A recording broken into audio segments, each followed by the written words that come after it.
Күтүгүннен күндү бирде дулактарым бүгүн каңа сулуугар 2025 жылы түмүктүү терең бола турарынан биги үйрен көтөн тураммат онна кыттыабы. Эйин баргытын келбит 2000 жылынан 2-тигистиңник яадилен туран казбидиидигер туйгундору буяны жолу соргуну элбакситиилери баарабын көңүлден. Дорогие друзья, сегодня вот в этом зале собрались люди, которые своим трудом, своей активной общественной позицией делали все возможное для того, чтобы 2022 год был результативным. Я хотел бы отметить, что, конечно же, 2022 год был знаковым для всей республики, поскольку мы отмечали столетие Якутской ССР. И за все эти годы, за годы существования республики, наш Хангаласский улус в разное время и Орджоникидзевский район вносил свою достойную лепту в развитие нашей родной республики. Я очень горжусь тем, что в советский период времени я учился в Покровской средней школе с 1 по 10 класс. Затем я в 82-83 годах работал секретарем Орджоникидзевского райкома комсомола, приобрел очень большой организационный опыт, научился немного говорить, в том числе по-русски. И хотелось бы отметить, что в то время, конечно же, были очень хорошие, яркие руководители, такие как Александр Михайлович Ягнышев, который был первым секретарем Орджоникидзевского райкома партии, Зоя Васильевна Решетникова. И находясь рядом с такими людьми, с представителями их команд, конечно же, человек мог расти. И на сегодня, конечно, есть у нас, собственно, те люди, те лидеры, на которых мы должны ориентироваться, брать пример. Я хотел бы отметить, что 2022 год был знаковым тем, что в этот год мы отмечали 85-летие со дня рождения нашего выдающегося земляка, первого президента республики Михаила Ефимовича Николаева. Я очень горжусь тем, что 4 года работал бок о бок с ним в начале 90-х годов в качестве помощника председателя Верховного Совета, затем 2 года руководителем администрации президента. И, конечно, я всегда говорю о том, что пройдя университеты Николаева, можно работать везде и повсюду можно приносить пользу, работать эффективно, грамотно, компетентно. И, конечно, вот в этот день я хотел бы выразить слова признательности нашим землякам за то, что мы всегда поддерживаем деятельность нашего Михаила Ефимовича Николаева. Мы были очень рады тому, что указом главы республики нашему Национальному центру медицины было присвоено имя первого президента.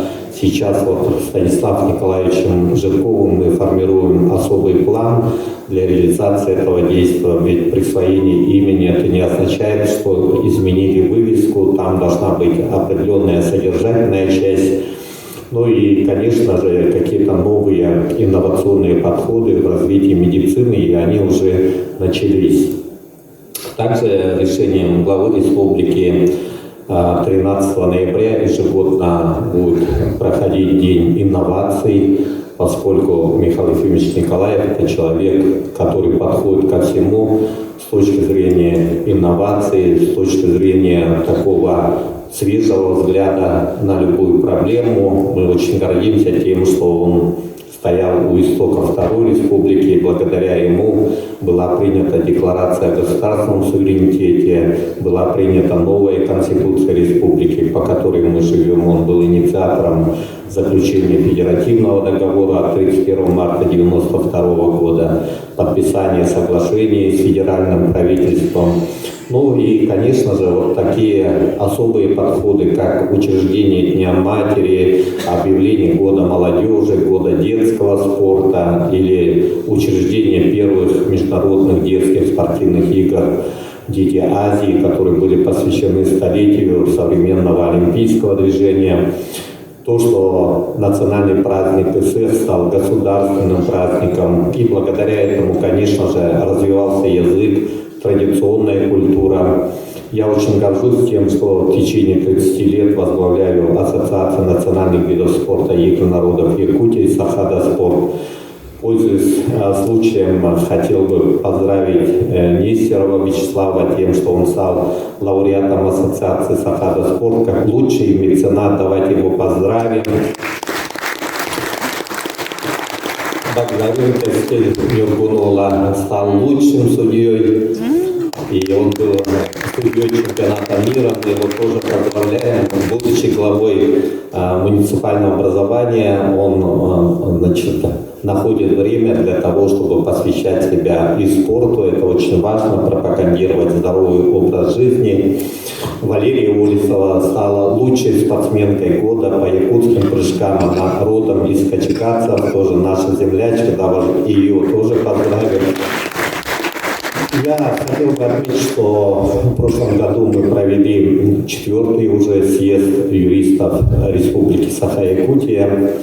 Пользуясь случаем с этой трибуны, хотел бы отметить то, что нам всем необходимо повышать уровень правовой культуры. Особенно эту работу надо начинать со школьной скамьи. Вот мы на протяжении, начиная с 2004 года, реализуем проект «Детская академия права», и эта идея, она сегодня масштабируется. Такие академии у нас образуются в других улусах, и подобного рода начинания, они должны развиваться. Я даже с трибуны съезда юристов России говорил о том, что нам необходимо, чтобы основы российского законодательства были обязательным предметом в школьной программе, потому что у нас в аттестате зрелости есть много разных оценок по самым разным предметам, но насколько они используются нами в каждодневной жизни, это уже второй вопрос. А вопросы права, реализации права, учет ценностей права — это очень важно. Ну и, конечно, мы сегодня должны отметить, что 2023 год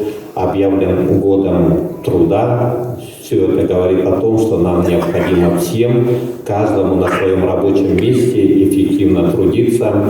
Я хотел бы поблагодарить руководство района за то, что прошлый год был объявлен в районе годом исторической памяти. И когда мы обращали свой взор на выдающихся представителей хангаласского улуса, а хангаласы всегда были во главе своего народа, начиная с наших лидеров Тыгындархана, заканчивая Михаилом Ефимовичем. Ну и думаю, что сегодня в этом зале также присутствуют молодые ребята, которые в последующем станут лидерами. А этот год объявлен годом сельского хозяйства. Это тоже очень важно, потому что нельзя отрываться от земли. Ну и хотелось бы отметить, что прошлый год был годом культурного наследия народов России. Мы в связи с этим провели очень много разных мероприятий. И мы очень гордимся, что традиционная культура народа Сахана очень востребована, пользуется большим авторитетом. Ну и, конечно, нам необходимо эту работу продолжать. И в этот год, уже 23-й год, объявлен годом наставника, педагога. И я бы хотел напомнить, что в свое время, в советское время, был такой хороший механизм, как наставничество на производстве, наставничество в учебных заведениях и так далее. Я думаю, что будет очень много разных интересных мероприятий. Вот сегодня я разговаривал с Афанасием Семеновичем Владимировым, который говорил, что мы будем проводить в нашем родном Улусе много разных встреч с интересными людьми. И я думаю, что общество Хангалас, которое он возглавил, получит второе дыхание, и мы будем многое делать для развития своего родного Улуса. Ну и, конечно же, жизнь есть жизнь.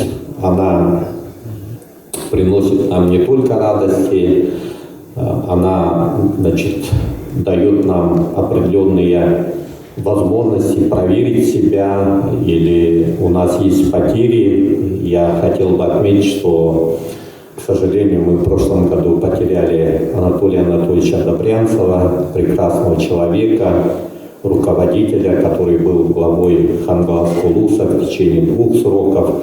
Вот буквально послезавтра мы будем отмечать его 65-летие со дня рождения.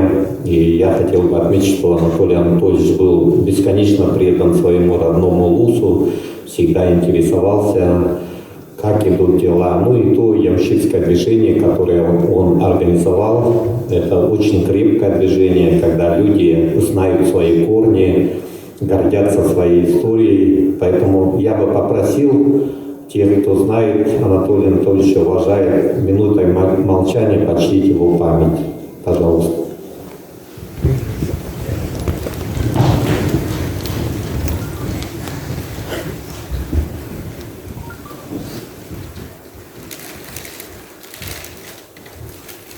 Благодарю. Ну, я хотел бы сегодня с этой трибуны пожелать каждому из вас крепчайшего здоровья, успехов в учебе, в работе. Ну и самое главное, помнить каждый раз, что мы хангаласы, что это особый род. У нас всегда район славился тем, что он интернациональный. Помните, когда был Орджоникидзевский район, он был базовым районом по интернациональному воспитанию. Мы должны этот флаг всегда держать высоко. И этот год, конечно же, очень ответственный. Будут проходить выборы депутатов Госсобрания Ултумен, будут выборы главы Республики Саха-Якутия. Я думаю, что вы все будете проявлять активность. Ну и, конечно, мы живем в абсолютно новых условиях в период проведения специальной военной операции, когда мы защищаем суверенитет нашей страны, будем говорить, на дальних подступах. И, конечно, это требует от нас, от каждого из нас самодисциплины, уважения к Конституции и знания своих прав и обязанностей. Всем желаю добра и благополучия. Пусть будет мир. Всего вам доброго. Спасибо.